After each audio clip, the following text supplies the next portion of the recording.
2021 dengan tema People of Science, People of God. Selamat datang, kami ucapkan kepada Pendeta Rudianto MTH selaku pembicara kita pada hari ini. Terima kasih Kak Rudi karena sudah bergabung bersama kami.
Selamat datang juga kami ucapkan pada teman-teman, kakak dan abang yang sudah hadir di dalam acara Webcamp tahun 2021 ini.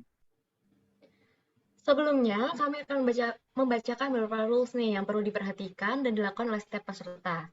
Yang pertama, peserta menggunakan format nama dengan nama underscore program studi angkatan. Contohnya, Aurel underscore biologi 20. Dan yang kedua, peserta diharapkan untuk mengikuti acara mulai dari awal hingga akhir. Dan yang ketiga, peserta dihimbau untuk menyalakan kamera dan menggunakan virtual background yang telah disediakan. Yang keempat, peserta diminta untuk mematikan mic dan hanya menggunakan mic ketika dibutuhkan, misalnya untuk menjawab dan mengajukan pertanyaan. Dan yang terakhir, peserta dihimbau untuk mengisi link presensi yang telah disediakan.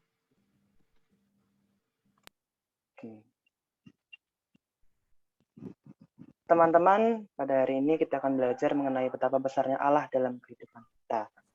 Dan segala hal yang kita peroleh baik dalam pendidikan, pekerjaan, dan bahkan hal yang mungkin sepele seperti kita bisa bangun tidur pada pagi hari, kesehatan kita, itu semua itu berkat kebesaran Tuhan.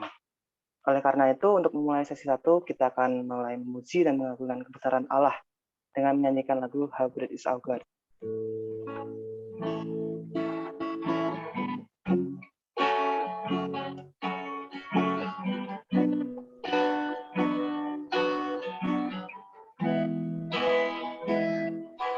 The splendor of a king, clothed in majesty, let all the earth rejoice, all the earth rejoice. He wraps himself in light, and darkness tries to hide, and trembles at his voice, trembles at his voice. How great is our God? Sing with me, how great is our God? And all will see how great is our God. Dari masa ke masa, age to age He stands, and time is in His hands. The beginning and the end, beginning and the end. The God had 3 in 1. Father, Spirit, Son, Lion and the Lamb, the Lion and the Lamb. How great is our God. Sing with me, how great is our God, and all will see how great is our God. How great, how great is our God. Sing with me, how great is our God, and all will see how great is our God. Name above name above all names. You are worthy of our praise, and my heart will sing how great is our God.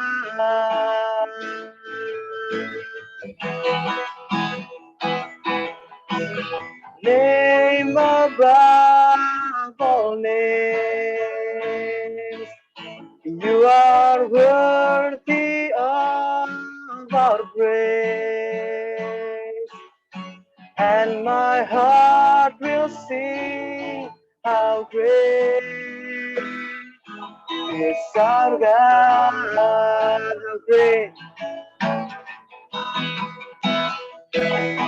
how great, Waktu yang telah ditentukan. How great is our God? How great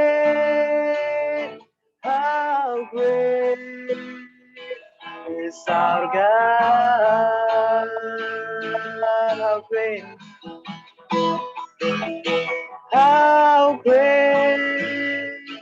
is our God? How great is our God? How great is our God?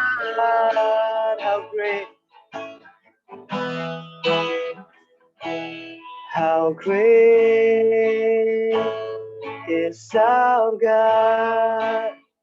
Sing with me, how great is our God, and all will see how great is our God, and all will see how great, and all will see how great, and all will see how great is our God.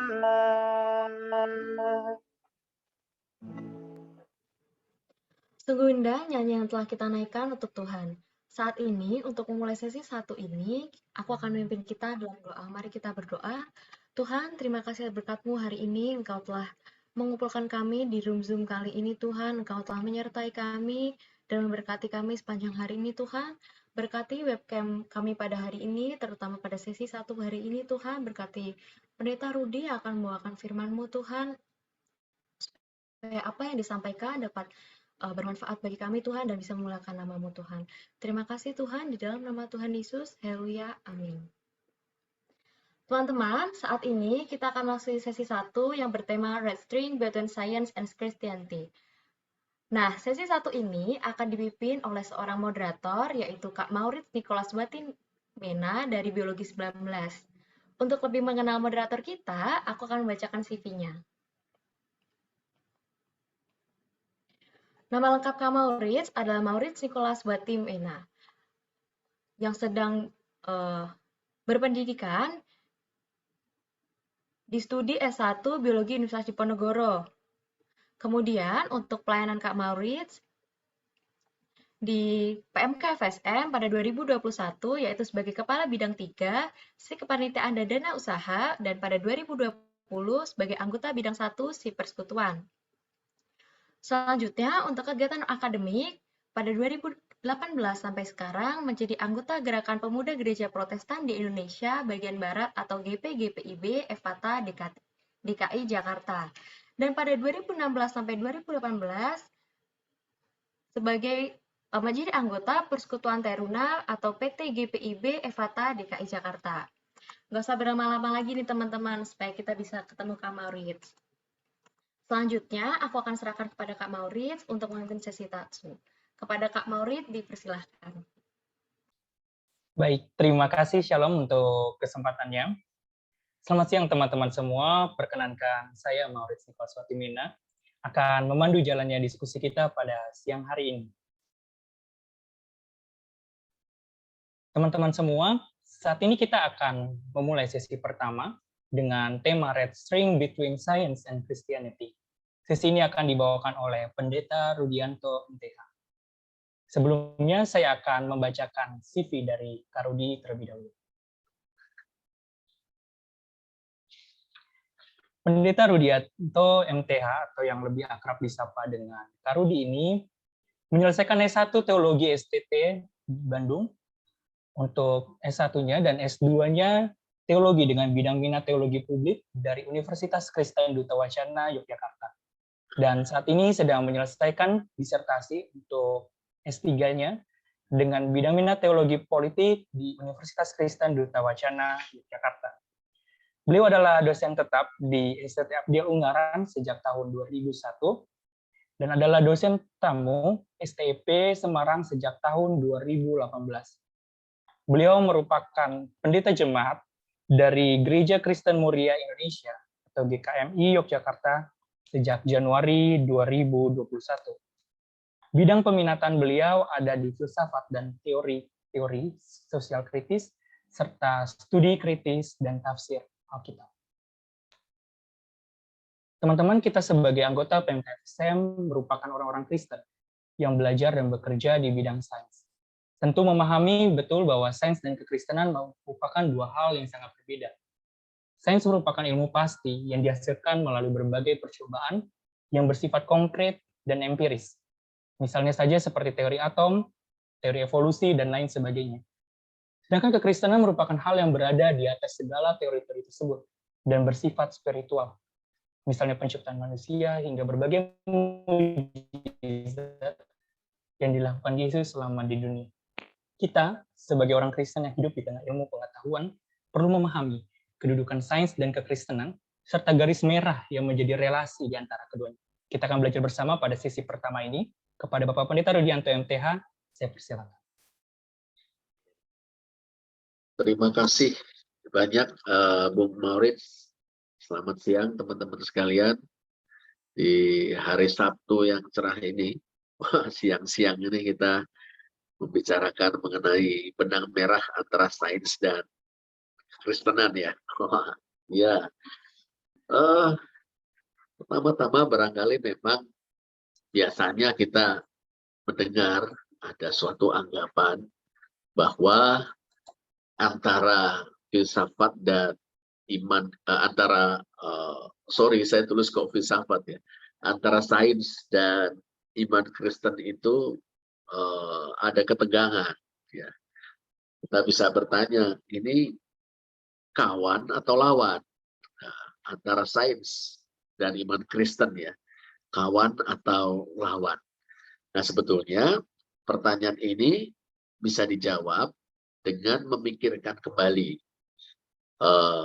kosmologi atau pandangan dunia, pandangan semesta yang ada pada masing-masing. Mesti kita akui, teman-teman sekalian, bahwa kekristenan itu kan dilahirkan di zaman prailmiah. Ini dia, zaman prailmiah. Begitu juga agama-agama besar lainnya, ya. Semuanya lahir pada zaman prailmiah. Nah, karena lahir pada zaman prailmiah, sebenarnya sangat wajar dan bisa dimengerti kalau pandangan semestanya itu juga pandangan semesta prailmiah. Itu dia, ya. Misalnya saja melihat alam semesta ini seperti sebuah apa namanya sebuah lapisan-lapisan dari lengkungan langit yang ada di atas bumi. Di atas bumi ini, ketika kita menengadahkan kepala dan mata kita ke atas, kita melihat seakan ada lengkungan langit yang kita namakan cakrawala. Lalu kita beranggapan karena lengkungan itu berwarna biru, kesan kita di balik lengkungan itu ada samudra raya, ya, di atas lengkungan langit itu. Lalu ketika kita hubungkan dengan Tuhan, kita beranggapan Tuhan pasti ada di atas samudra raya yang ada di atas lengkungan langit itu. Nah, ini sebetulnya adalah kosmologi kuno. Begitu juga bumi terhampar seperti sebuah cakram, ya, di atas tonggak-tonggak yang ditegakkan di atas lautan. Nah, ini kosmologi prailmiah, kosmologi kuno. Nah, berbagai bangsa memiliki kosmologi masing-masing yang terhitung dalam kosmologi prailmiah, ya, kosmologi yang dianut oleh manusia pada zaman kelahiran agama-agama. Sedangkan ilmu pengetahuan itu memiliki pandangan semesta yang berbeda. Itu dia. Nah kemudian muncul ketegangan, ya, sebetulnya ketegangan antara iman Kristen dengan ilmu pengetahuan bisa dipetakan sebagai tegangan antara sikap konservatif dan sikap progresif. Itu sikap konservatif itu bukan hanya memutlakkan iman. Tentu saja iman itu sangat penting, mutlak penting. Tetapi juga memutlakkan kosmologi prailmiah maupun penafsiran harafiah terhadap teks. Itu dia. Jadi ini sikap konservatif. Iman mutlak. Tapi selain iman yang itu sendiri, hal-hal lain di sekitar iman itu yang merupakan warisan masa lalu juga dianggap mutlak. Gitu ya. Sementara di sisi lain ada sikap progresif, terbuka terhadap perkembangan zaman, khususnya dalam konteks ini perkembangan ilmu pengetahuan. Nah, tegangan ini bisa miring ke kanan, bisa juga miring ke kiri. Nah, ini semakin konservatif orang beriman, saya kira terutama para ulamanya, para pemuka agamanya, termasuk para pendeta seperti saya. Semakin konservatif orang beriman, maka semakin bermasalah hubungan antara iman dan sains. Itu dia. Iman yes, sains no. Jadi titik terjauh dari sisi kanan dari ketegangan kita namakan fundamentalisme. Itu iman yes, sains no.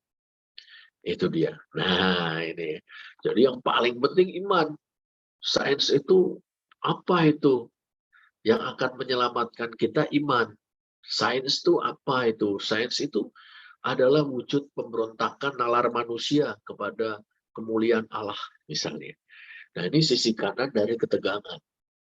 Jadi semakin konservatif kita sebagai orang beriman, maka semakin bermasalah hubungan antara iman dan sains. Itu dia. Iman yes, sains no. Wah, itu dia ya. Nah, sisi lain, semakin progresif orang beriman juga bukan tidak berbahaya, ya. Semakin bermasalah juga hubungan antara iman dan sains. Berarti ini makin ke kiri, ya, beratnya makin ke kiri, ya. Sains yes, iman no. Nah, ini ya sekularisme. Ini ya, jadi bisa berat ke kanan, bisa berat ke kiri. Semakin berat ke kanan, semakin sains dianggap tidak ada artinya. Semakin berat ke kiri, semakin iman dianggap tidak ada artinya. Nah, ini kalau kita petakan seperti itu. Nah, ini. Nah, terus gimana dong mestinya kita bersikap ya? Secara teoritis gampang kita mengatakan, atau di atas kertas gampang kita mengatakan, perlu ada keseimbangan dalam tegangan itu. Kita sebutnya creative tension. Wah, ini tegangannya harus tegangan kreatif. Itu tegangan kreatif itu berarti kadang-kadang kita agak ke kiri, gitu. Tapi jangan kiri-kiri banget. Kadang-kadang kita agak ke kanan, tapi jangan kanan-kanan banget. Itu dia, ini kayak agak susah dipastikan posisinya. Artinya tetap mau terbuka pada dua hal itu, kepada iman dan sains. Nah, pertama dalam rangka keseimbangan itu perlu tuh orang beriman juga orang beriman yang yang menggeluti ilmu pengetahuan melihat pada sejarah, meskipun sejarah tidak selalu bening, ya, tidak selalu menampilkan citra yang bagus ya tentang hubungan iman dan sains ya. Ilmuwan-ilmuwan modern awal itu adalah orang-orang beriman, orang-orang Kristen yang saleh. Itu dia. Ya, Francis Bacon, ya, perintis ilmu pengetahuan alam modern, itu seorang Kristen. Francis Bacon. Ya, kan terkenal mengubah paradigma sains Aristotelian yang bersifat deduktif, yang menjabarkan dari satu dalil atau premis menjadi bangunan pengetahuan itu yang terperinci, digantikannya dengan pendekatan atau metode yang induktif, ya, berangkat dari hal-hal yang partikular yang diobservasi, dicari atau coba ditemukan ciri-ciri bersama yang ada pada hal-hal partikular itu, kemudian coba membuat kesimpulan dari pengamatan terhadap hal-hal partikular itu. Nah, sehingga karyanya itu dikenal dengan sebutan novum organum. Itu dia, ya, tatanan baru dalam mendekati ilmu pengetahuan atau sains. Francis Bacon seorang beriman, orang Kristen, ya, Francis Bacon. Demikian juga Galileo, demikian juga Nicholas Copernicus dan sebagainya. Itu orang-orang Kristen yang saleh. Nah, tetapi memang di sisi lain gereja dalam mengambil sikap itu ya tidak selalu simpatik, ya. Ini gereja pernah kaku memaksakan dogma ilmiah. Ini kata dogma ilmiah sendiri merupakan istilah yang aneh, ya, istilah yang kontradiktif. Dogma kok ilmiah, scientific kok dogmatik, gitu kan? Nah, itu ya. Nah, dogma biasanya tidak ilmiah dan sains itu tidak boleh dogmatis, ya, terpaku pada satu kebenaran yang tidak bisa dikutik-kutik lagi, gitu kan. Tapi ini sebagai sebuah istilah untuk menggarisbawahi sebuah ironi ketika gereja berpegang kepada sumbangan sains yang lebih kuno tentang bumi sebagai pusat alam semesta pada waktu itu adalah sains, ya, pada waktu itu, dan mengharamkan pandangan dunia baru yang ditawarkan atau diusulkan Galileo, ya. Akibatnya memang buruk, ya. Gereja menjatuhkan hukuman pada Galileo, tahanan rumah. Ini ada suatu koreksi, ya. Ada orang menganggap gereja menghukum mati, mengeksekusi Galileo. Tidak betul. Galileo dikenakan tahanan rumah. Ya. Nah, tapi di sisi lain, kalau gereja pada waktu itu gereja Roma melakukan itu, ya, kalangan gereja-gereja reformasi, khususnya kaum Huguenot di Prancis, ya, itu sangat bersimpati pada upaya Kopernikus misalnya, ya, dalam mengembangkan model baru pandangan tentang semesta yang sejalan dengan Galileo itu, ya kan. Nah, ini menunjukkan dalam sejarah, di satu sisi ilmuwan-ilmuwan modern itu adalah orang beriman, ilmuwan awal ya. Sisi lain gereja punya sikap yang tidak sama, kadang tidak simpatik, kadang sangat simpatik, seperti itu. Ini menjadi cermin buat kita dalam mengupayakan keseimbangan. Ternyata ada ilmuwan-ilmuwan, terutama di awal masa modern ini, yang adalah orang-orang beriman yang teguh. Gereja punya sikap yang tidak selalu sama, misalnya begitu kan. Nah, ilmuwan modern itu bekerja dengan sebuah prasuposisi atau sebuah anggapan dasar bahwa alam semesta ini rasional karena berasal dari pencipta yang rasional. Dan karena alam ini rasional, maka dia bisa dimengerti, bisa diobservasi, bisa diteliti, bisa ditemukan hukum-hukum yang mengaturnya, yang dipandang sebagai hukum-hukum Tuhan di dalam alam. Nah, ini dia. Nah, berikutnya perlu melihat natur masing-masing dari iman dan sains. Ya. Sains ada di wilayah apa? Iman ada di wilayah mana? Nah, ini penting. Ya. Suatu upaya menarik yang berargumen berdasarkan sejarah, ya, itu kita temukan dari kalangan teman-teman Kristen, saudara-saudara seiman kita yang menganut kreasionisme. Kreasionisme itu percaya betul bahwa catatan Alkitab tentang penciptaan itu ilmiah, saintifik. Itu. Nah, yang mereka lakukan kemudian adalah mencocok-cocokkan data-data yang ditemukan dalam sains itu, di alam oleh ilmu pengetahuan, dicocok-cocokkan dengan Alkitab, dengan catatan tentang penciptaan. Nah, ini para penganut kreasionisme percaya bahwa kisah penciptaan itu secara harafiah sejalan dengan ilmu pengetahuan. Tetapi yang menarik, teman-teman kreasionis ini adalah kalangan konservatif, gitu, yang sebenarnya ya menempatkan catatan-catatan kuno dalam hal ini cerita penciptaan, ya, sebagai catatan-catatan ilmiah dan memaksakan temuan-temuan saintifik dengan catatan-catatan kuno tersebut. Nanti kita bisa perdalam dalam diskusi, ya, mengapa bisa demikian, itu dia. Nah, sains itu ada di wilayah apa? Iman itu ada di wilayah apa? Ya. Ada suatu tawaran menarik, misalnya sains itu ada di wilayah analisis, menganalisis data yang observable, yang dapat diobservasi, yang ditemukan di alam. Baik observasi langsung dengan panca indera, maupun observasi yang dibantu dengan alat-alat tertentu seperti mikroskop maupun teropong bintang dan sebagainya. Itu ada di wilayah analisis data-data yang observable, yang dapat diobservasi.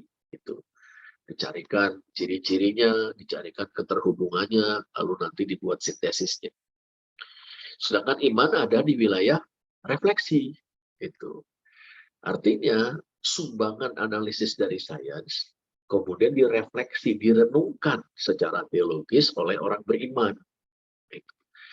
Dan kalau memang begitu, kan nggak berantem jadinya. Nah, itu dia tuh, ya, ada yang pemahamannya seperti itu. Nah, ini bagian pertama, ya, teman-teman sekalian. Nah, bagian kedua ini agak lebih bersifat filosofis. Ya, nggak apa-apa ya. Karena memang sebetulnya mesti kita akui, sains itu adalah langkah berikutnya setelah filsafat, ya. Secara sejarah, secara historis kan begitu. Sehingga orang mengatakan filsafat itu adalah induk ilmu pengetahuan, ya. Nah, kita mulai dengan hal yang paling mendasar tentang kita, ya. Tentang kita manusia dalam hubungannya dengan realitas atau kenyataan. Nah, salah satu yang membedakan kita dengan hewan-hewan tak berakal misalnya itu istilahnya gitu ya, adalah kita sadar bahwa kita ada di dalam realitas semesta, masyarakat, kita ada di dalam realitas, kita merupakan bagian dari realitas, dan kita berhadapan dengan realitas. Ini dia. Ya, ini khas manusia ini. Ya. Bahwa kita sadar 3 hal. Kita ada di dalam realitas. Kita ada di dalam alam, kita ada di dalam masyarakat. Realitas fisik, realitas sosial. Tapi juga kita sadar bahwa kita itu bagian dari realitas. Itu. Kita tidak berada di luar realitas. Kita ada di dalamnya dan kita merupakan bagian dari realitas. Tetapi kita juga sadar kita berhadapan dengan realitas. Kita menyadari, ada realitas. Saya bukan hanya di dalam realitas, bukan hanya bagian dari realitas, ya, tapi realitas ada di dalam diri saya. Saya adalah bagian dari realitas, dan saya berhadapan. Kadang-kadang realitas itu begitu menakjubkan. Kadang-kadang realitas itu begitu menakutkan. Kadang-kadang realitas itu terkesan sangat simpel, sangat sederhana. Kadang-kadang realitas itu begitu kompleksnya. Wah, ya. Nah, karena kita sadar berhadapan dengan realitas, kita mengalami realitas itu sebagai, pertama, sebagai yang ada. Ya, realitas sesuatu sebagai yang ada. Itu. Kita bagian dari realitas, kita ada di dalam realitas, kita ada sebagaimana realitas itu sendiri. Nah, ini kita sebut ontologi atau metafisika. Itu. Ya, kita mengalami realitas sebagai yang ada. Realitas sebagai being. Itu dia. Nah, terus kita juga mengalami realitas sebagai ada yang diketahui. Kita kepingin tahu nih, realitas yang ada ini, ya, being ini knowledgeable apa enggak? Ini knowable apa enggak? Bisa diketahui apa enggak? Itu dia. Understandable apa enggak? Bisa dimengerti apa enggak? Itu. Kita pengen tahu. Itu. Jadi bukan hanya realitas itu kita alami sebagai yang ada, kita juga ingin mengetahuinya. Tuh dia. Nah, terus kita juga melihat apakah realitas ini punya nilai. Gitu. Ini punya nilai, punya value apa enggak.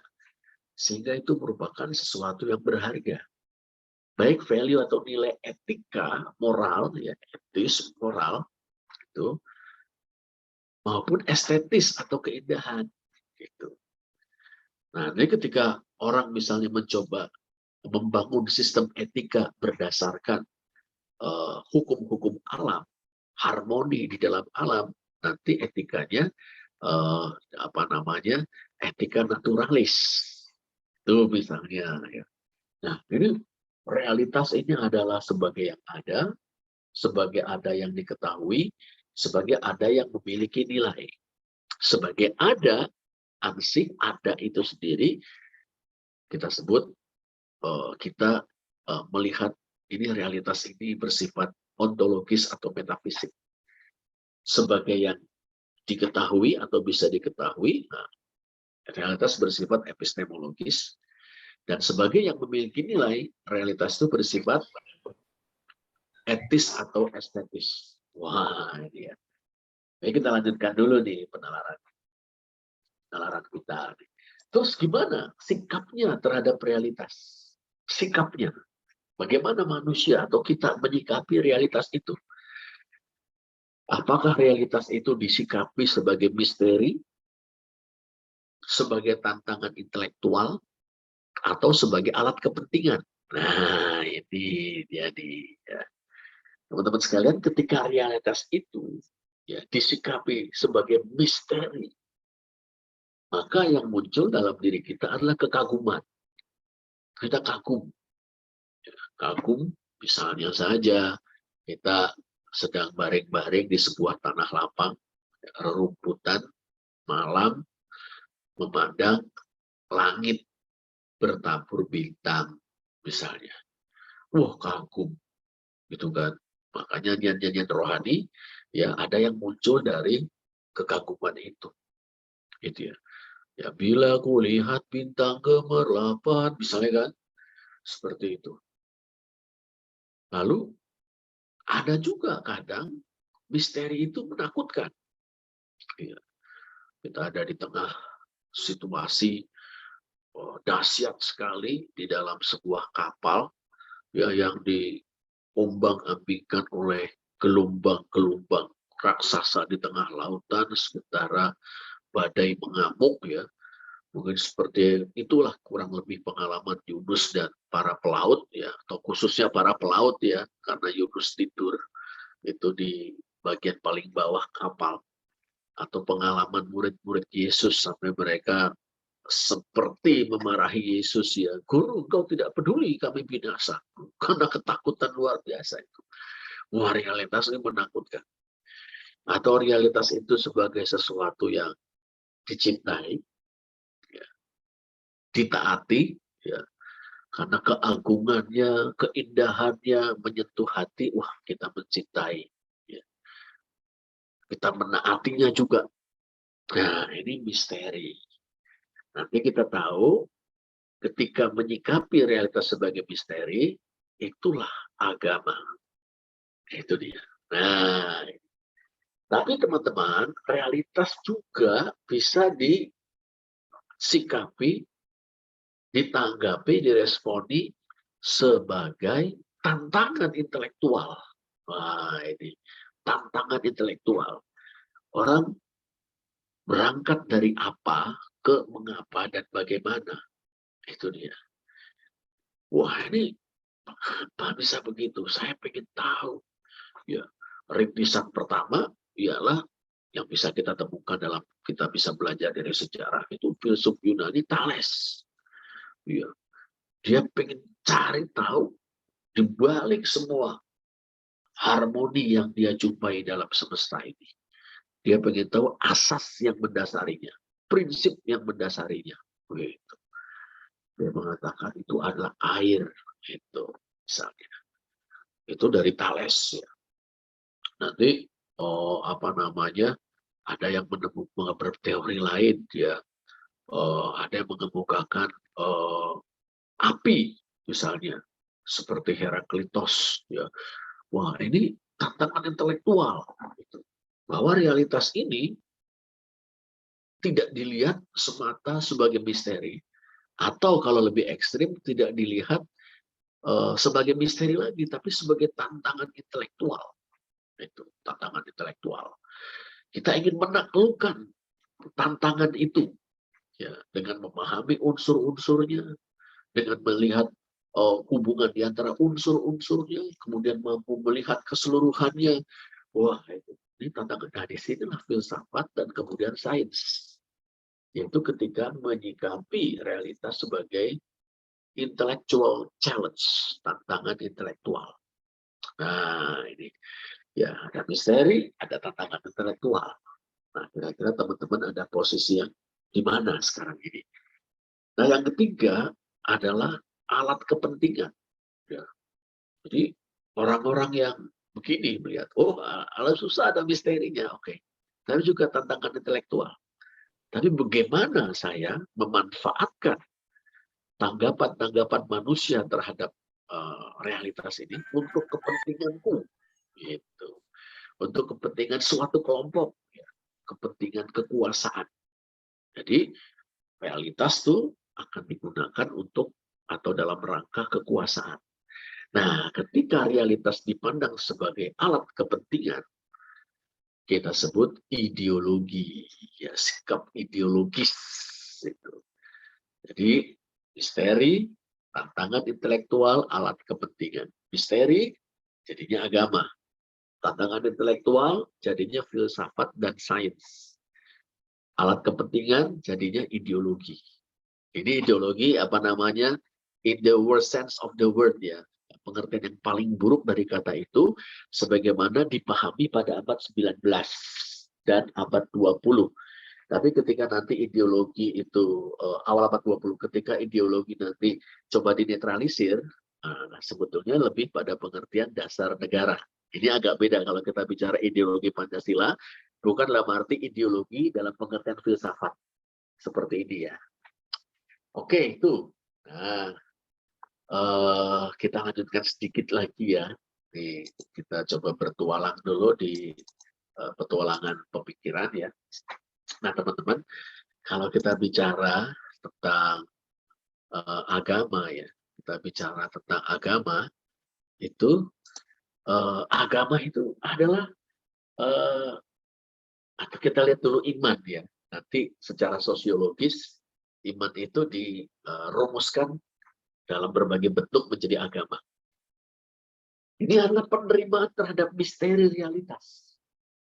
Jadi iman adalah sikap menerima misteri realitas itu. Bahwa realitas adalah suatu misteri, saya terima. Dan saya ingin menjalin relasi dengan misteri tersebut. Ini iman. Saya ingin menghubungkan diri dengan misteri tersebut. Alam ini indah, tapi alam ini juga mengerikan. Misalnya, ada kejadian-kejadian yang indah, ada kejadian-kejadian yang tragis, gitu kan, misalnya. Ada kegembiraan, ada kesedihan. Ini misteri semua. Saya ingin menerimanya, memeluknya, menjalin hubungan dengan misteri tersebut. Nah. Terus anggapan dasarnya adalah misteri itu sedang mewahyukan atau menyikapkan dirinya. Tuh. Nah, jadi mulai dapat dikenal, misteri ini kita sebut Tuhan. Misteri ini dewa-dewa. Misteri ini kekuatan gaib, misalnya. Seperti itu. Misteri ini adalah kehadiran roh-roh nenek moyang, misalnya. Seperti itu. Nah, misteri ini adalah bahwa sebetulnya realitas ini diresapi oleh misteri itu. Gitu kan? Bahwa misteri itu melingkupi hidup saya. Dan saya adalah bagian dari misteri itu. Bisa. Terus, secara teknis apa yang dilakukan? Merumuskannya menjadi ajaran atau dogma. Gitu. Lalu ada ibadat atau ritual-ritual untuk menyembah. Ya. Terus ada praktek-praktek hidup. Gitu. Nah, ada iman, ada ketaatan. Saya beriman kepada misteri itu dan saya mau taat kepadanya. Inilah agama. Tuh, ya, ini. Nah, terus berikutnya ketika mulai bernalar ya, melihat realitas sebagai tantangan intelektual, orang mulai berfilsafat. Jadi berfilsafat. Yaitu menalar realitas itu entah sebagai ada yang diketahui dan sebagai ada yang memiliki nilai. Nah, itu mulai logis ya. Pemikiran mulai dikembangkan, runtut sebab akibat itu kan seperti itu. Kemudian ada deduksi, ada induksi, gitu kan, ada hubungan logis di antara di antara berbagai gejala, gitu kan. Mulai menganalisis kan berarti menguraikan realitas menurut unsur-unsur yang lebih kecil. Ya, untuk memahaminya, maka kita uraikan dulu. Setelah kita pahami, kita cari hubungan di antara uraian unsur-unsur tersebut. Kita melakukan sintesis, sebuah sintesis. Nah, tetapi sifatnya spekulatif, ya, kekuatan pikiran, ya, belum empiris. Nah, filsafat sudah mendapat jawaban, nggak puas, dia tanyakan lagi jawaban itu, ya, menjawab pertanyaan, mempertanyakan jawaban. Saya sampai pada kesimpulan bahwa asas atau prinsip semesta adalah air. Ya, kata Thales. Tapi apa iya benar air gitu kan? Kalau kita bicara asas, mestinya asas itu ada di semua, di segala sesuatu. Tapi apa benar air ada di segala sesuatu? Ini filsafat. Ya, spekulatif. Nah, terus langkah lebih maju nih, ilmu pengetahuan, mengeksplorasi realitas. Ya, kalau tadi filsafat menalar, sekarang ilmu pengetahuan mengeksplorasi, dieksplor, digali. Ya. Kemiripan dengan filsafat sama-sama logis, analitis, dan sintetis. Tapi ada bedanya. Empiris metodologis ya. Ilmu pengetahuan senantiasa empiris. Baik ilmu pengetahuan alam yang teman-teman tekuni, eksak, maupun ilmu-ilmu sosial yang saya tekuni. Gitu. Empiris. Dan ada metodenya ya. Metode untuk mengumpulkan data kita sebut sebagai metode riset ya kan, metode penelitian seperti itu. Nah, di samping dapat difalsifikasi. Ilmu pengetahuan sejati pasti punya sifat dapat difalsifikasi, dapat dibuktikan salah. Dan itu bukan suatu hal yang memalukan dalam ilmu pengetahuan kalau suatu teori dibuktikan salah, karena itu justru memicu dan memacu temuan teori-teori baru yang lebih baik, lebih tepat, lebih memadai dalam menjelaskan alam semesta ataupun gejala masyarakat. Nah, mengeksplorasi untuk dapat memahami, dapat memprediksi suatu gejala. Dan ketika dibahasakan menjadi teknologi, bisa melakukan intervensi baik terhadap alam maupun terhadap masyarakat. Bikin hujan buatan ketika kemarau panjang tak kunjung berakhir, misalnya, ya kan? Seperti itu. Atau melakukan rekayasa sosial, gimana ya supaya masyarakat misalnya terdorong untuk mengerjakan visi dari suatu pemerintahan, istilah Pak Jokowi revolusi mental. Nah, revolusi mental itu membutuhkan social engineering, rekayasa sosial, bagaimana masyarakat jadi berminat terhadap apa visinya Pak Jokowi misalnya, seperti itu. Nah, itu kembali kepada hubungan antara iman dan sains ya.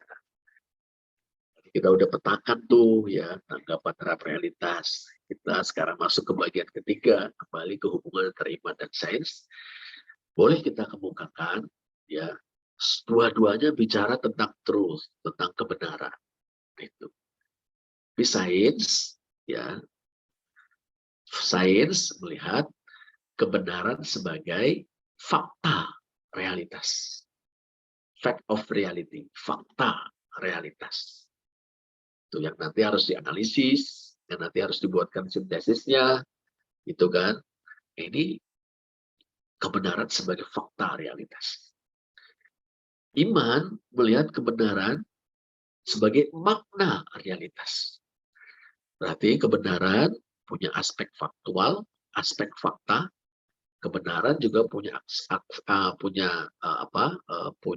aspek makna, itu fact and meaning, itu kan, seperti itu. Nah, iman, nah ini yang didasarkan fakta dan terbuka kepada masukan sains, justru iman yang matang. Artinya apa itu? Ya, misalnya sebelum kita belajar sains, ya kita beranggapan seperti masa di sekolah minggu dulu mungkin alam semesta itu dalam gambaran yang prailmiah. Misalnya, kita anggapan kita begitu, bayangan pemikiran kita begitu. Tetapi ilmu pengetahuan membukakan kepada kita bahwa gambaran atau ya gambaran semesta yang sebenarnya nggak begitu. Itu dia. Ya, kita bumi ini bukan pusat semesta. Bahkan kalau kita bicara tata surya, matahari pun bukan pusat semesta. Bahkan tata surya juga bukan pusat semesta. Galaksi juga bukan pusat semesta. Semesta tidak ada pusatnya, misalnya gitu. Wah, ini kan seakan-akan iman ini mengalami ini ya serangan, tidak gitu. Justru sains itu menolong kita untuk melihat apa yang merupakan inti atau substansi yang substansial dalam iman, dan apa yang sebetulnya merupakan hal-hal periferi atau pinggiran. Ya, hal yang merupakan bungkusan kemasan yang diturun alihkan dari pandangan dunia sebelumnya itu. Nah, iman yang berdasarkan fakta dan terbuka pada masukan sains itu malah iman yang matang. Iman yang bersih dari tahayul lah mungkin kita boleh kemukakan dengan cara lain. Nah, terakhir adalah seorang beriman yang menggeluti sains seperti teman-teman ya, sains alam eksak. Kalau saya mulai ikut-ikutan di ilmu-ilmu sosial, seorang beriman yang menggeluti sains itu lakukanlah dengan sebuah prasuposisi, dengan sebuah anggapan dasar bahwa this is our father's world. Ini dunia milik Bapak kita. Nah, sebagai anak-anaknya kita punya kebebasan, ya, kebebasan yang luar biasa. Ini untuk mengaguminya, ya, itu dan mengeksplorasinya, itu dia. Mengeksplorasi dengan apa? Dengan sains. Gitu. Ya, ini this is our father's world. Ya, ini bukan dunia yang tidak ada yang memilikinya. Semesta ini ada yang memilikinya. Itu. Nah, ini karena kita orang beriman, kita bilang begitu. Bisa juga saintis yang tidak beriman, prasuposisinya berbeda. Tapi kita seorang saintis beriman, ini dunia ini ada pemiliknya, dan pemiliknya Bapak kita. Nah, terus dengan kekaguman pada hikmat, kuasa, dan kebesaran Allah, pemilik dunia ini, Bapak kita itu, kita bebas, boleh mengeksplorasi karya ciptanya, itu, merumuskannya menjadi teori-teori, ya kan? Kemudian membahasakannya menjadi teknologi dengan kesejahteraan untuk atau demi kesejahteraan segala makhluk. Nah, ini ya prasuposisinya begitu. Ya, saya stop dulu teman-teman sampai di sini ya. Barangkali ada tukar pikiran dari teman-teman sekalian, monggo saya persilahkan. Saya kembalikan pada Bung sebagai moderator, Bung moderator. Ya, baik Kak Rudi. Terima kasih banyak Kak untuk pemaparan materinya. Baik teman-teman, kita masuk ke dalam sesi diskusi. Saya akan membukanya dalam beberapa termin, di mana dalam satu terminnya kita akan memberikan kesempatan kepada 3 orang penanya tercepat. Bagi teman-teman yang ingin mendiskusikan pertanyaannya, dapat langsung mengaktifkan fitur raise hand, atau dapat menuliskannya pertanyaan di kolom chat, seperti itu. Adakah teman-teman yang ingin didiskusikan? Baik, kalau belum ada mungkin boleh saya dulu, Kak Rudi. Oh, mari silakan Bu. Ada pertanyaan yang mungkin mengusik saya gitu ya selama proses tadi pemaparan materi. Menarik sekali ya kalau kita membahas mengenai hubungan antara sains dan kekristenan ini. Saya tadi terpikir gitu, sebagai seorang Kristen gitu yang hidup di zaman postmodern seperti ini, bagaimana sikap dan tanggapan kita gitu dalam menghadapi kenyataan realita Alkitab gitu ya, yang memang sudah dituliskan ribuan tahun lamanya gitu, dengan keadaan dan kenyataan pada saat itu gitu, pada saat Alkitab itu ditulis. Lalu bagaimana sikap orang Kristen gitu dalam yang hidup saat ini gitu, dalam menghadapi atau dalam mencoba untuk bisa membuat itu jadi masuk akal gitu ya, maksudnya mengkontekstualkan Allah gitu yang pada zaman dahulu gitu kepada bangsa Israel yang mungkin ketika zaman penciptaan diciptakan memisahkan air yang ada di bawah dengan ada di atas langit seperti itu. Lalu bagaimana kita dapat mengkontekstualkan Allah di zaman dahulu itu dengan keadaan saat ini gitu, dengan teknologi perkembangan yang ada? Iya, baik sekali nih. Pertama, memang kita perlu menyadari bahwa Allah itu berbicara kepada manusia dengan menggunakan bahasa manusia. Alkitab kita imani sebagai firman Allah dalam kata-kata manusia atau dalam bahasa manusia. Tetapi dengan begitu kita harus menerima konsekuensi. Ya, bahasa itu kan alat berpikir. kita tidak bisa berpikir tanpa bahasa, ya kan? Nah, ini menarik. Ya. Kita berpikir pasti pakai bahasa, ya, pakai bahasa yang kita kuasai atau kita pahami, gitu kan?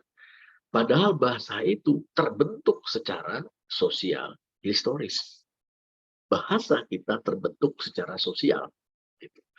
Nah, bentukan sosial historis itu termasuk di dalamnya adalah pandangan dunia atau kosmologi, pandangan semesta. Nah, yang mengharukan menurut pemahaman saya, Bu, adalah Allah menggunakan itu untuk mengkomunikasikan dirinya kepada kita.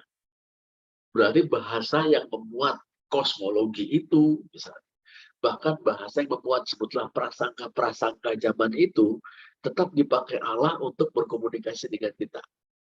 Nah, kalau Calvin, reformator Protestan, ya, GPIB, Gereja Calvinis, mantap, ya kan? Nah, berasas Calvinis. Calvin mengajarkan kepada kita bahwa apa yang namanya akomodasi ilahi.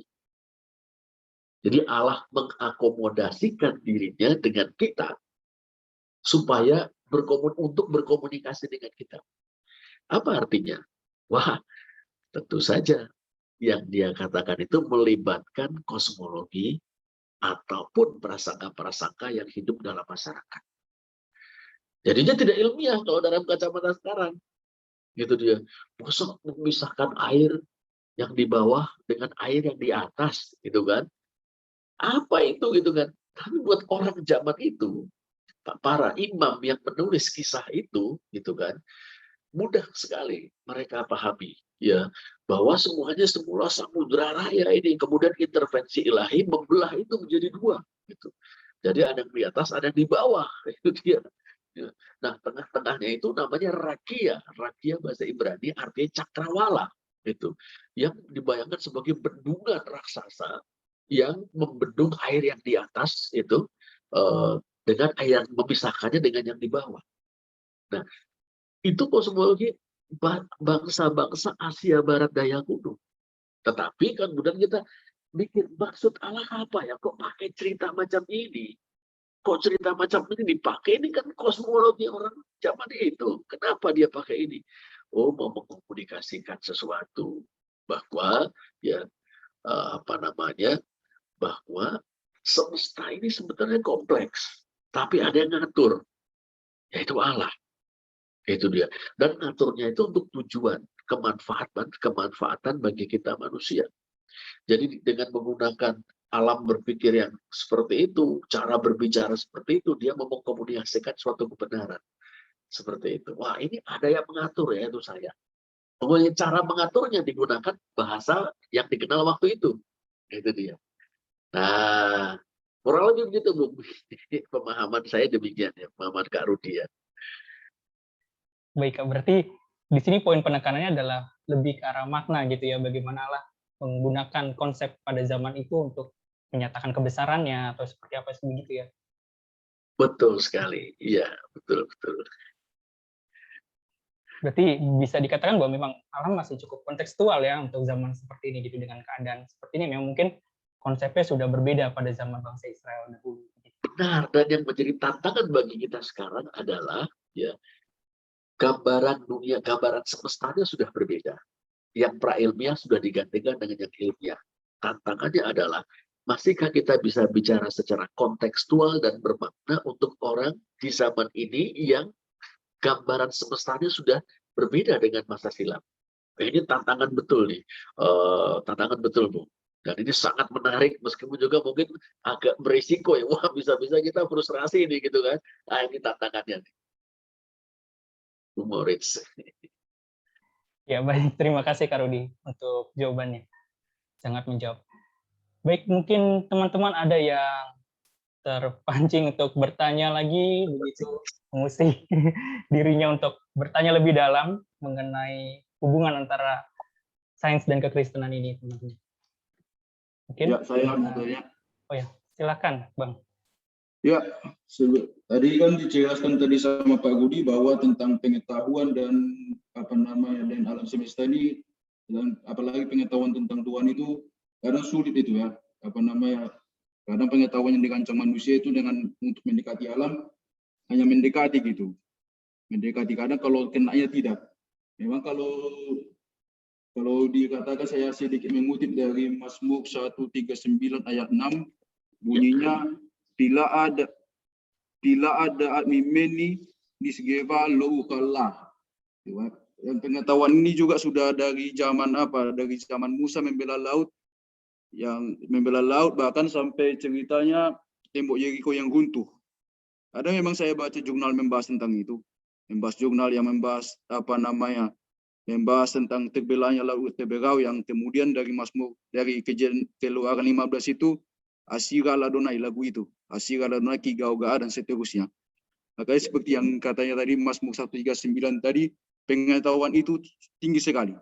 Jadi bagaimana dengan kaitannya kan kadang di gereja-gereja gereja dulu-dulu itu masih ada istilah istilah kayak mistik-mistik gitu. Kadang aneh-aneh aja gitu, tapi ada benarnya juga. Misalnya kan kejadian juga abad 9, abad 10 gereja Koptik yang ada gunung pindah karena didoakan itu. Bagaimana pendapat Pak Budi tentang hal mistik ini? Wah, pertanyaan yang menarik sekali ini, Lai Yuri ini. Saya berupaya menjawab, meskipun jawaban ini mungkin sangat tidak sempurna. Nah, yang pertama adalah saya masih percaya kemungkinan adanya mukjizat. Sederhana sekali, sebabnya adalah memang Allah telah menciptakan alam ini lengkap dengan hukum-hukum alamnya. Dan hukum-hukum alam ini meregulasi jalannya alam, jalannya proses-proses di dalam alam semesta ini. Seperti itu. Nah, tetapi saya berpandangan bahwa Dia yang menciptakan alam semesta lengkap dengan hukum-hukumnya itu, kadang-kadang, tidak selalu, kadang-kadang Dia bekerja melampaui, melampaui hukum-hukum tersebut. Itu dia.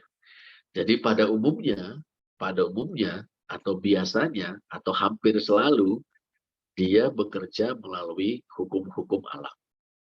Itu dia. Dan hukum-hukum alam itu dengan gemilang ditemukan oleh ilmu pengetahuan modern. Seperti itu. Dengan sangat gemilang. Nah, akan tetapi Allah yang sama, Dia bisa bekerja di dalam dan melalui, dan kadang-kadang bila dipandangnya perlu, melampaui hukum-hukum alam tersebut. Nah, biasanya ini seperti dikemukakan Bapak Gereja Agustinus ya. Inilah yang dinamakan sebagai mukjizat. Bukan menghapuskan hukum-hukum alam, tapi untuk keperluan tertentu pada suatu ketika dilampaui. Sementara untuk berikutnya kembali berjalan seperti biasa atau sebagaimana biasanya. Nah, itu pemahaman saya demikian. Lalu kalau kita kembali kepada Mazmur 139 ayat 6, ini yang terlalu ajaib bagiku, pengetahuan itu lalu terlalu tinggi tidak sanggup aku mencapainya. Memang sebetulnya berbicara tentang misteri kemahahadiran ilahi sekaligus kemahatauannya. Ini dia. Kalau kita baca ayat-ayat sebelumnya itu kan, ya Tuhan, Kau menyelidiki dan mengenal aku, Engkau mengetahui kalau aku duduk atau berdiri, Engkau mengerti pikiranku dari jauh, Engkau memeriksa aku, lalu segala jalanku Kau maklumi atau Kau tak ketahui, sebelum lidahku mengeluarkan perkataan, dan seterusnya, Kau dari belakang dan dari depan Kau mengurung aku, Kau menaruh tanganmu di atasku. Nah, ini suatu pengetahuan yang kontras dengan pengetahuan tentang dewa-dewi atau dewata yang ada di sekitar Israel kuno pada waktu itu. Di mana kita tahu keyakinan politeisme itu sebetulnya menyajikan potret ilahi yang terbatas. Itu dia. Jadi tidak bisa dikatakan para dewata itu maha tahu. Ada dewa pengetahuan ya, yang mungkin tahu banyak hal, tapi ada dewa lain yang tidak tahu banyak hal misalnya. Itu. Nah juga tidak ada suatu konsep dewata yang maha hadir gitu kan. Nah ini kemudian pemazmur dalam tradisi iman Israel kuno ya yang berakar dalam ajaran Musa ya. Wah, diajar bahwa diajarkan pengetahuan tentang Allah yang ini ya, yang maha tahu, yang omniscient dalam bahasa Latinnya itu, dan juga maha hadir ya, omnipresent, sehingga dia itu seperti sedang berhadapan setiap saat dengan sosok yang maha itu ya. Wah, dia bilang terlalu ajaib bagiku pengetahuan itu, terlalu tinggi, tidak sanggup aku mencapainya. Dibandingkan dengan pengetahuan tentang dewata, ini pengetahuan yang unggul sekali tentang Allah yang omniscient dan omnipresent. Nah itu pemahaman saya berdasarkan konteks ayat ini begitu ya, Lai Yuri ya, moga-moga agak sedikit menjawab. Ya, bagaimana dengan antara mistik dan klinik, Pak? Kadang kalau saya lihat ini kan kayak mirip-mirip gitu antara mistik dan klinik. Karena kan kalau sebagai kita yang positif, kalau kita memandang yang positif itu yang mistik, sementara klinik itu udah aneh-aneh. Itu bagaimana pendapat Bapak itu? Iya. Nah, pertama kalau mistik dalam artian ketat ya, per definisi ya, mistisisme itu ya, atau mistisisme itu kata sifatnya adalah mistik ya, itu terkait dengan spiritualitas, itu ranah spiritualitas. Artinya suatu paham ya, bahwa jiwa manusia dalam artian tertentu bisa mengalami persatuan dengan yang ilahi. Umat Islam menyebut, teologi Islam menyebutnya zat, ya zat. Bagaimana manusia ini, jiwa manusia ini, atau ruh manusia lebih tepat istilahnya begitu, bisa mengalami persatuan dengan zat ilahi. Nah, mistik itu nanti ada berbagai macam, ada mistik panteistik atau panteisme yang memahami hakikat jiwa manusia sama dengan hakikat Allah. Ada juga yang menganggap berbeda tapi bisa mengalami keakraban. Tapi yang sekarang klinik gitu misalnya, klinik. Nah, kita ini memang dalam menyikapi klinik ini memang perlu menimbang itu aspek-aspek atau unsur-unsur dari klinik itu ya dalam kacamata yang kritis ya, seperti itu, bahwa dunia ini terbuka terhadap intervensi lain ya, baik Allah maupun kuasa-kuasa gelap, mungkin saja ya terbuka seperti itu. Nah, di antaranya kuasa-kuasa gelap, meskipun dari sekian banyak kasus itu, saya kira tidak banyak yang betul-betul bisa diverifikasi sebagai bukti dari intervensi kuasa-kuasa tertentu. Ya, jadi apa yang dianggap sebagai suatu yang pernah terjadi sebagai intervensi supernatural, boleh jadi dibuktikan di kemudian hari ternyata suatu gejala yang biasa saja, alamiah saja. Persoalannya adalah kita kurang komplit soal data-data. Data-data kita kurang komplit, data-data kita tidak sekomplit yang memungkinkan kita untuk menyimpulkan ini klinik atau ini kuasa gelap atau bukan dan sebagainya, seperti itu. Nah, tetapi memang dalam posisi sekarang ini, posisi sains sekarang ini ya, tantangan kita adalah memang kita coba melihat apakah informasi tentang suatu hal ajaib itu ya memang terverifikasi sebagai hal yang benar-benar terjadi ya, atau bisa juga sebetulnya merupakan anggapan yang umum yang kemudian dipakai menjelaskan sesuatu yang dianggap ganjil seperti itu. Misalnya guru saya pernah cerita bahwa dia pernah mendengar dari saudara seiman di Ambon bahwa di Ambon ada orang bisa terbang gitu kan. Nah, lalu diverifikasi ya kan, ditanya-tanya gitu kan. Apa pernah lihat orang terbang? Oh enggak, itu kata ayah saya gitu kan. Lalu diverifikasi lagi, ya gimana nih, ini oh itu kata kakek saya seperti itu. Jadi ketika coba dikejar terus, ya kan, kita nggak menemukan tidak menemukan suatu bukti bahwa itu memang benar-benar ada, misalnya. Nah dalam hal ini menurut saya sementara sains itu semakin maju, ya tahyul semakin tersingkir. Itu. Meskipun kita mesti tetap membuka pintu kemungkinan bagi misteri, bagi kerja intervensi dari sosok-sosok lain di dalam semesta ini, ya, kekuatan-kekuatan supernatural, entah gelap, entah ilahi, entah Allah sendiri, ya. Tetapi sains menolong kita, menurut saya, mengusir banyak klinik atau banyak tahayul seperti itu. Jawaban saya hanya baru sampai sebatas itu, Yuri ini, ya. Terima kasih. Ya, terima kasih juga, Pak.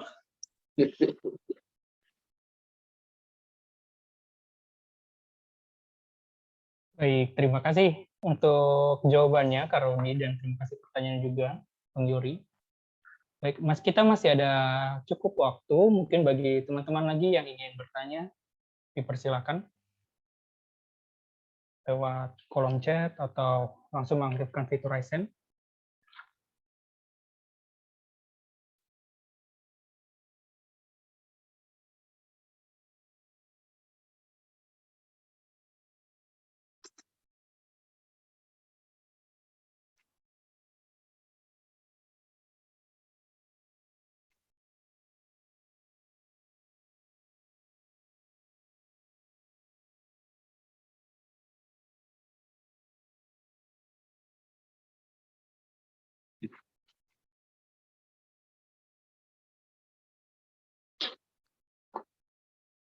Baik, sepertinya ada yang raise hand, ya.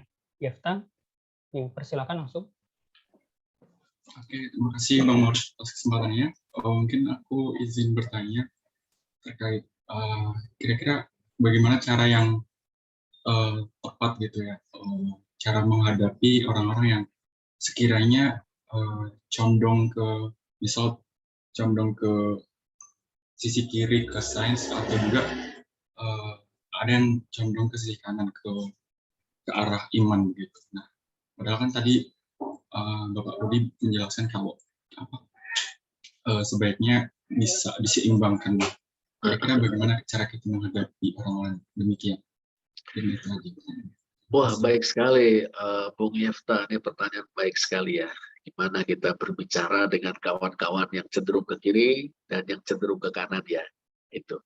Kita bisa menjelaskan metode masing-masing berbeda. Ini dia.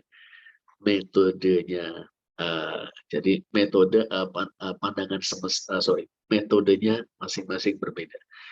Metode saintifik, salah satu cirinya adalah rigorous atau ketat. Itu dia. Ada metode untuk metode pengumpulan datanya, metode untuk menganalisis datanya, metode untuk menyimpulkan datanya. Ini metodenya ada, gitu kan.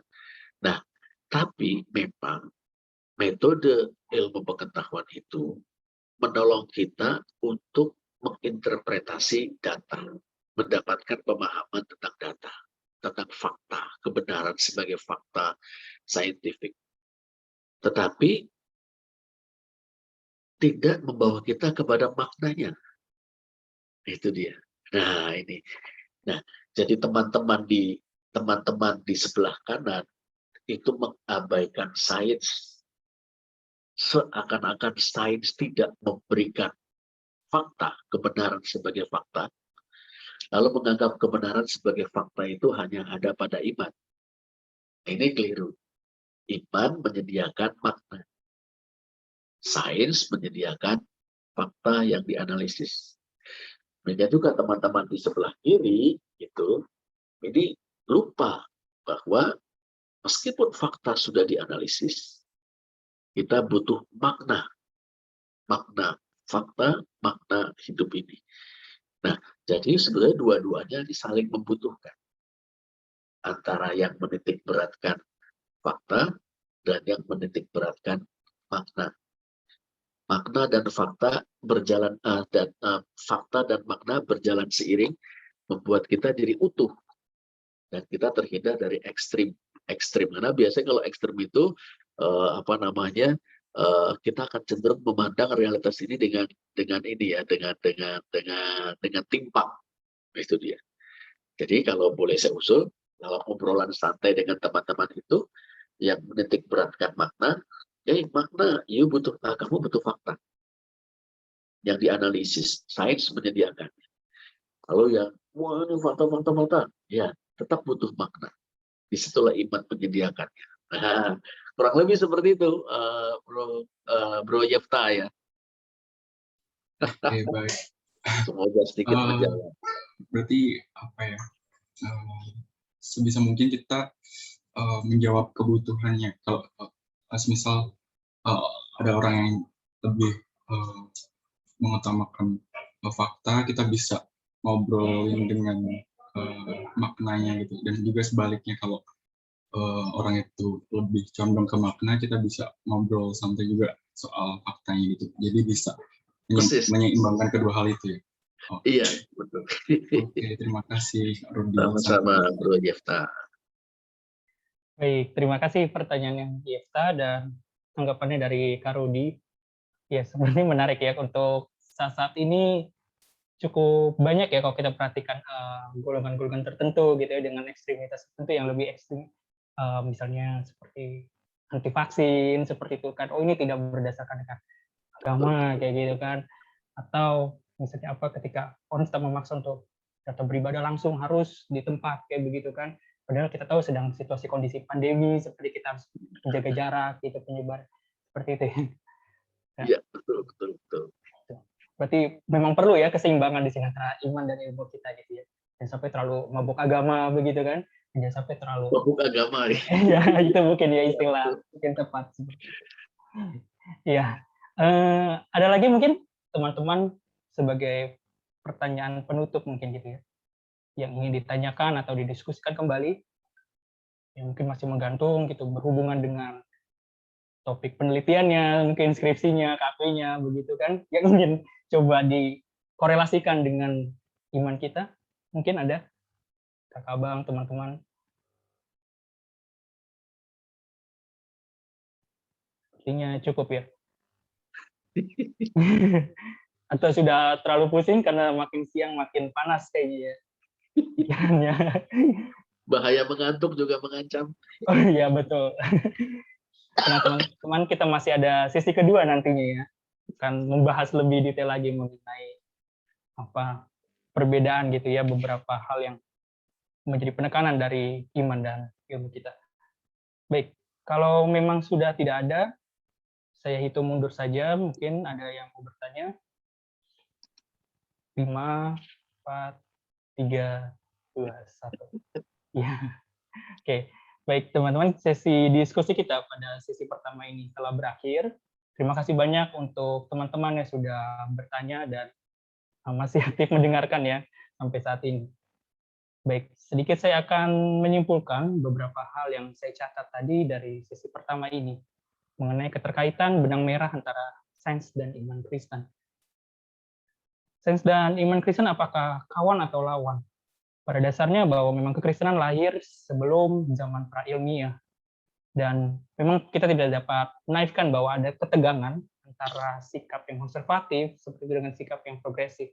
Di mana tadi juga telah kita bahas bahwa ada golongan yang terlalu fundamentalis dan ada yang begitu sekularis seperti itu. Namun bagaimana sikap kita dalam menghadapi kenyataan seperti ini? Seperti tadi juga kita telah singgung di dalam diskusi kita bahwa pada dasarnya dibutuhkan keseimbangan antara iman dan ilmu kita, antara sains yang kita geluti gini dalam Fakultas Sains Matematika kita, program studi apapun kita, dengan iman kekristenan kita.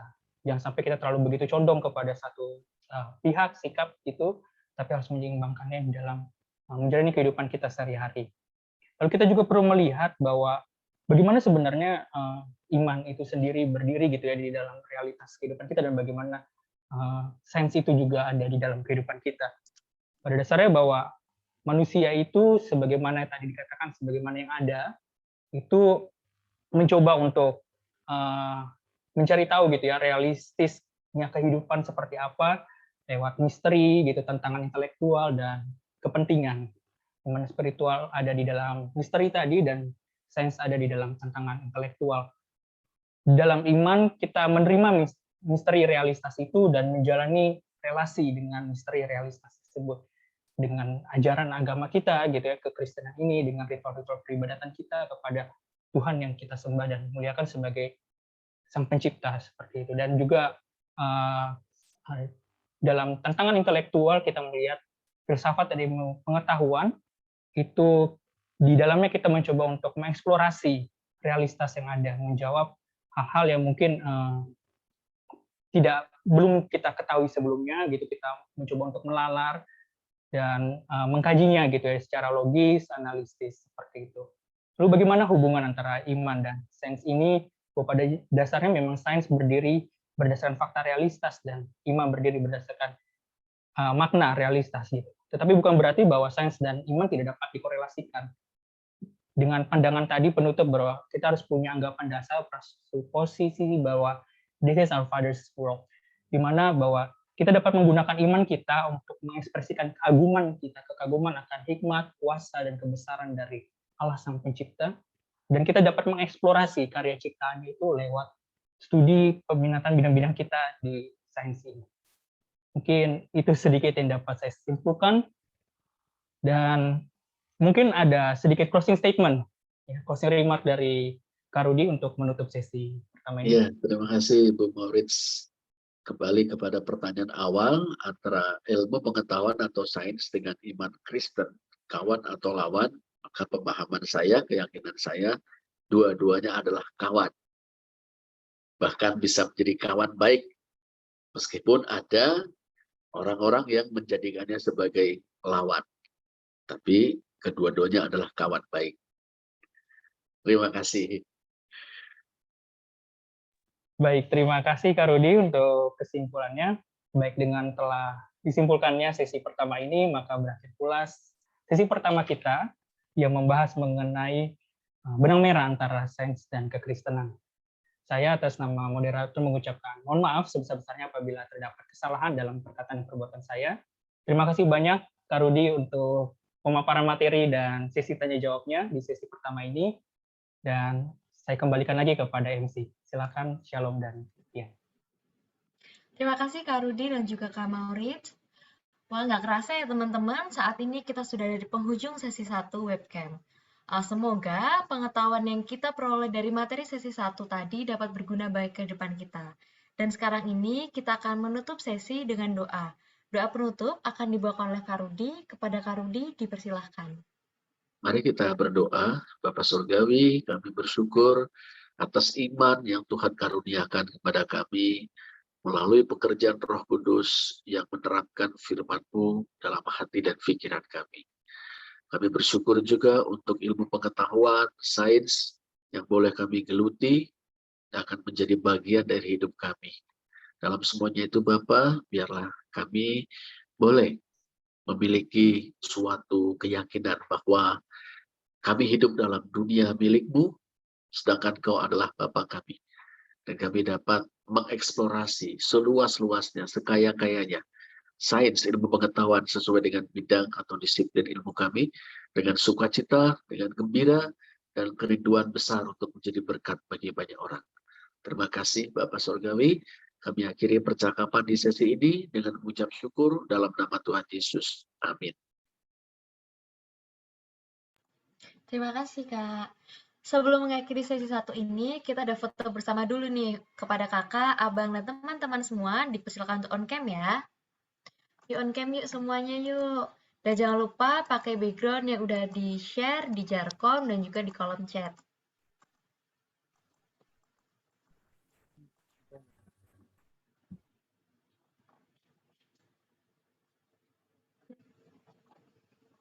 Ayo semuanya on cam yuk.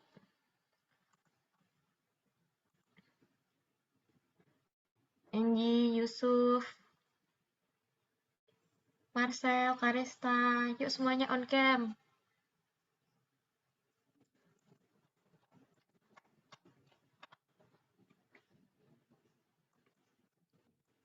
Yang lain ada yang mau on cam lagi? Aku tungguin sebentar.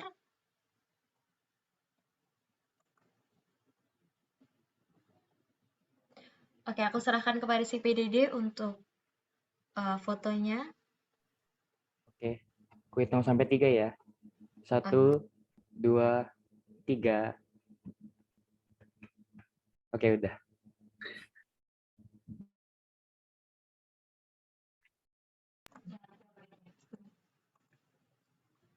Oke, demikian sesi 1 kita saat ini, dan kita akan beristirahat selama 20 menit, teman-teman.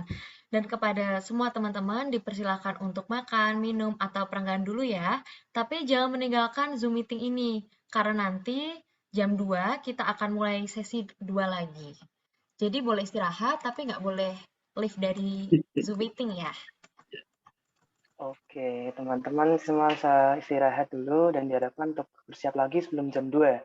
Karena nanti jam 2 kita akan mulai kembali webcam kita untuk sesi kedua. Terima kasih. Terima kasih.